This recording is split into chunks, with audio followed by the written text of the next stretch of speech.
another video. So I'm going to be doing a get ready with me. I haven't done one of these in years, I don't think. I think it's been a while, and I wanted to talk a little bit about some stuff. So as you can see by the title, I wanted to talk a little bit about book Twitter. And if you're wondering what I'm doing, I am putting tea tree oil in my hair.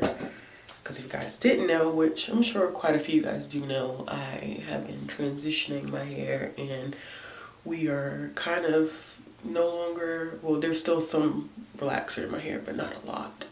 Not as much as there was before. And I actually have a curl pattern, which is great. It's exciting. Black girl magic. So basically what I wanted to talk about a little bit was how toxic book Twitter has gotten. I think I've been on book Twitter for about, what's this, 2019? Probably about 3 years, 3 or 4 years, one of the two. But I've been on there for a while, and book Twitter used to be like really, really fun. But book Twitter has gotten really, really ugly in the past in the past year or so. I am very shocked by it because, you know, it is another venue for people to talk about how much they love books. And instead of it being a venue where people talk about how much they love books, it has now become a place where people go to trash each other. So a lot of things have happened. A lot of things have happened. A lot of the arguments I haven't necessarily been a part myself, because I have a lot of crap going on myself, especially like mental health wise. I have a lot of stuff going on. So I do give my little 2 cents sometimes. But like most times I try not to engage because it's just not good for my mental health at all. It just makes things a lot worse for me.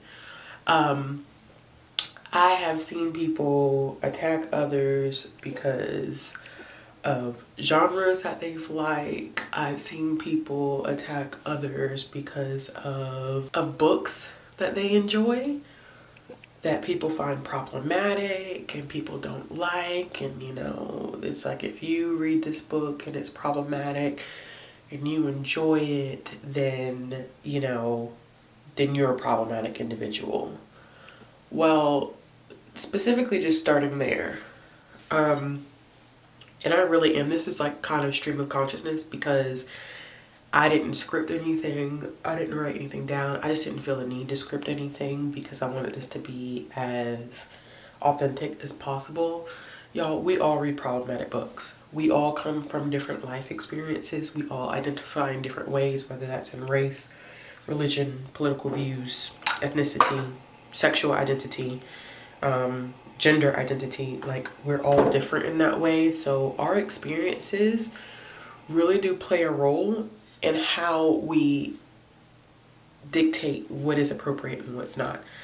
I can, on the surface, for example, identify books that are problematic with gender identity in some cases, if it's extremely obvious.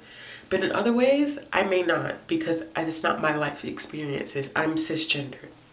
So I don't see things through the lens of individuals that don't identify as cisgendered. I try to, but there are going to be aspects that I may not be aware of because it's not my daily life experience.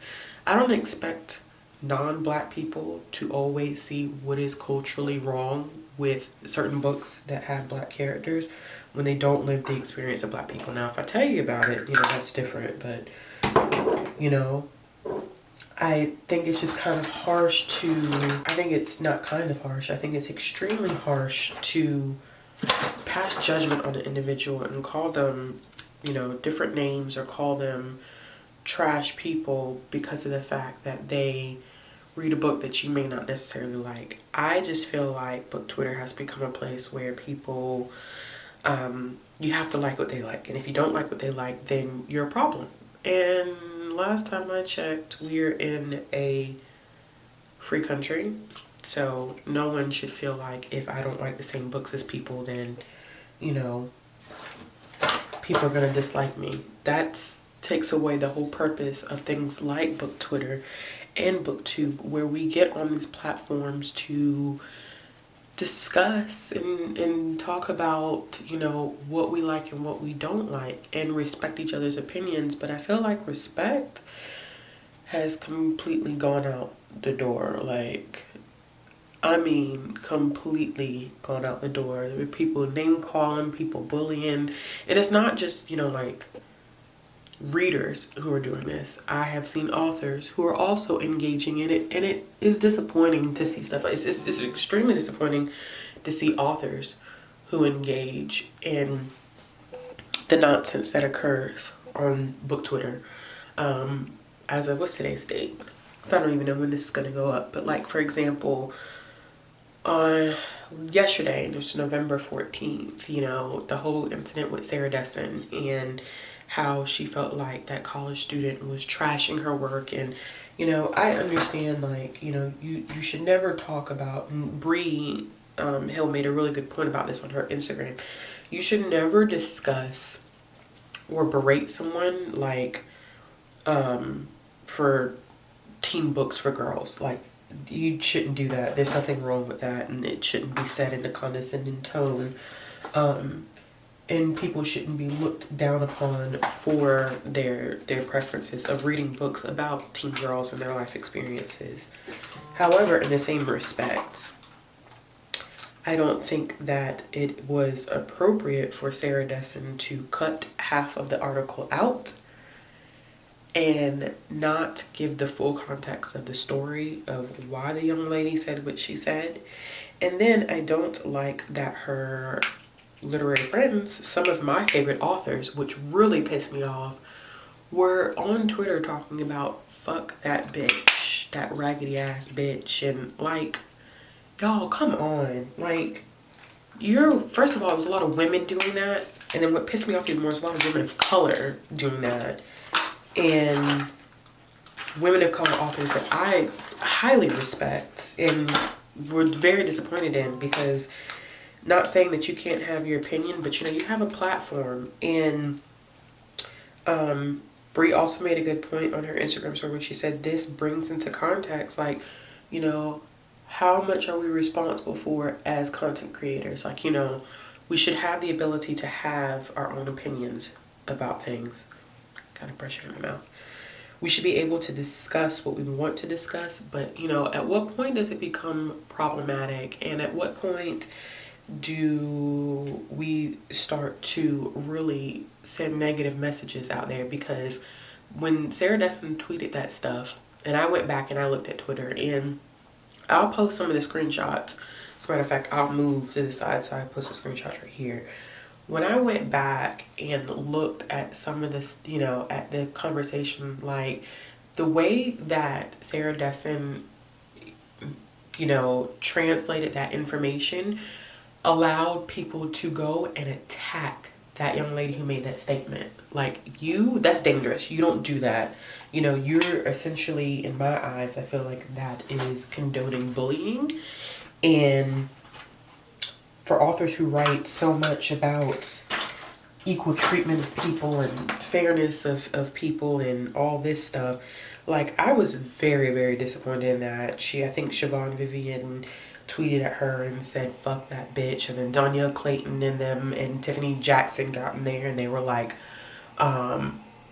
they basically said, you know, let me add on fuck that raggedy bitch. Like, you know, I understand you wanted to give your opinions and your points, but as a mother, I can see how that can get problematic. And a lot of things have changed for me, you know, just in being a mom and thinking about different things in the context of what I would think is appropriate for my daughter, what's not appropriate for my daughter. Like, my daughter clearly is going to grow up in a household where, you know, books are a normal part of everyday life.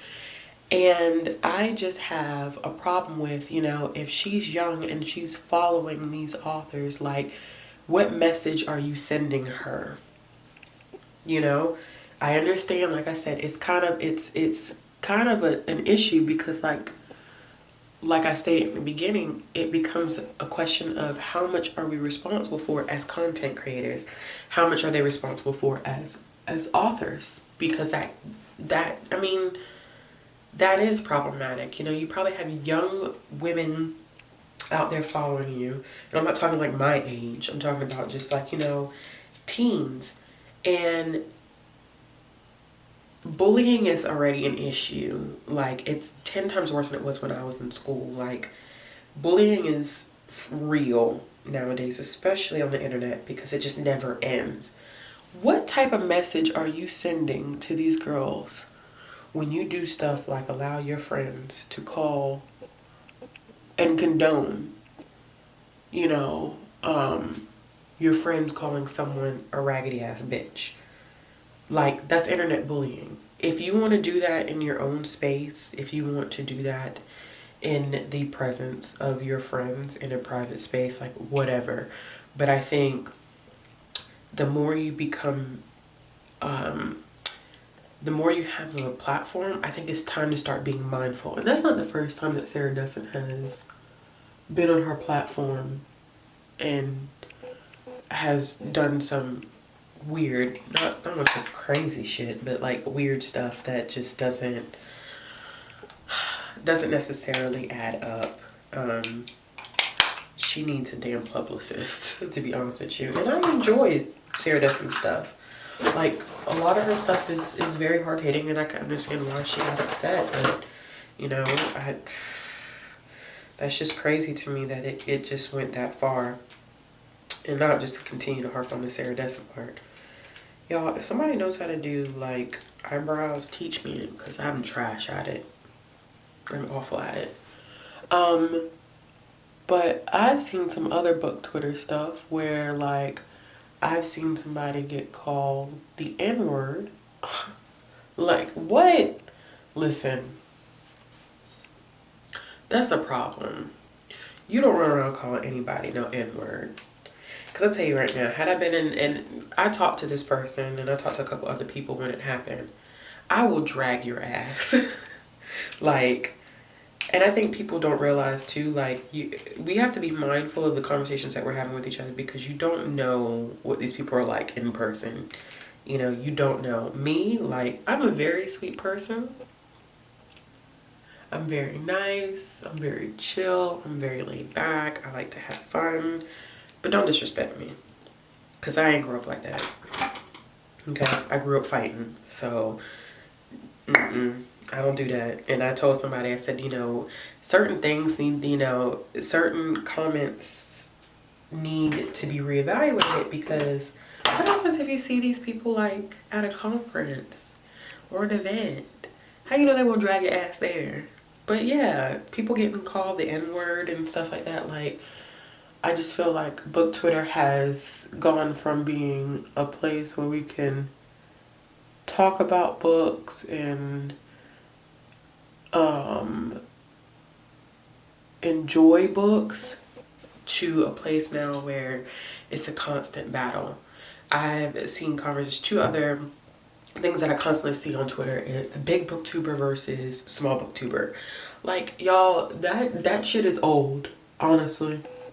It's old. I understand wanting to grow. I understand wanting to expand your reach. I understand wanting to have all these followers and the whole 9 yards. Let me tell you something. I've been on YouTube for 5 years now, and I just hit 3K this year. Okay?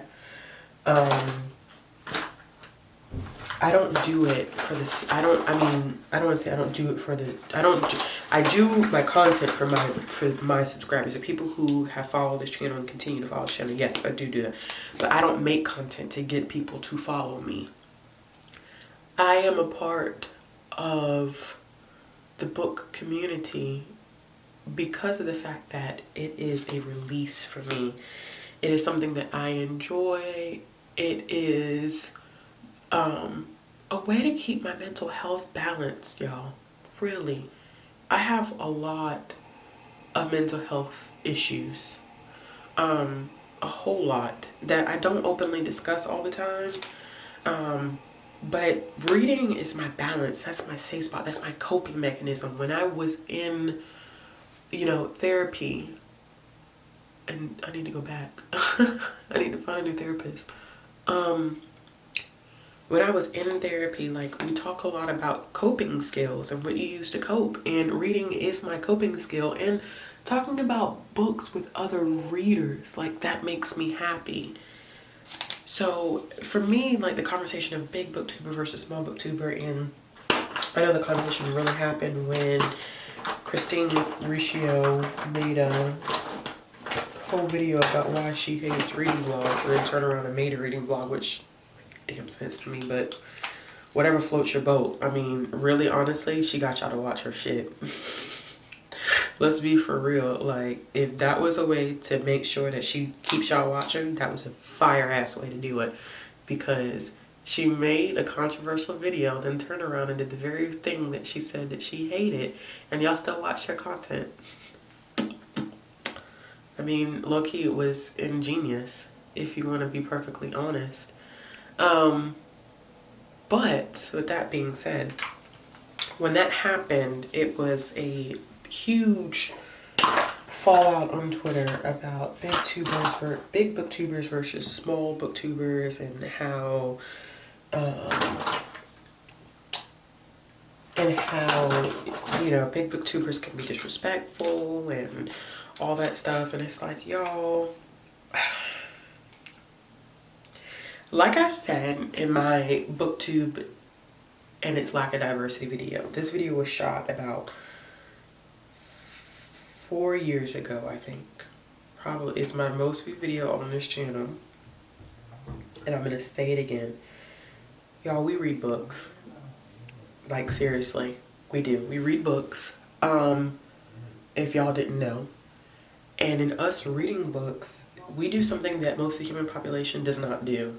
Like, we read hundreds of books a year, and I have people in my life I can't even get to read one book a year, and that's common. So in a grand scheme of things, booktube is not that big on YouTube in general. Like, you're not gonna get a booktuber that's gonna reach 1 million subscribers, because people don't care.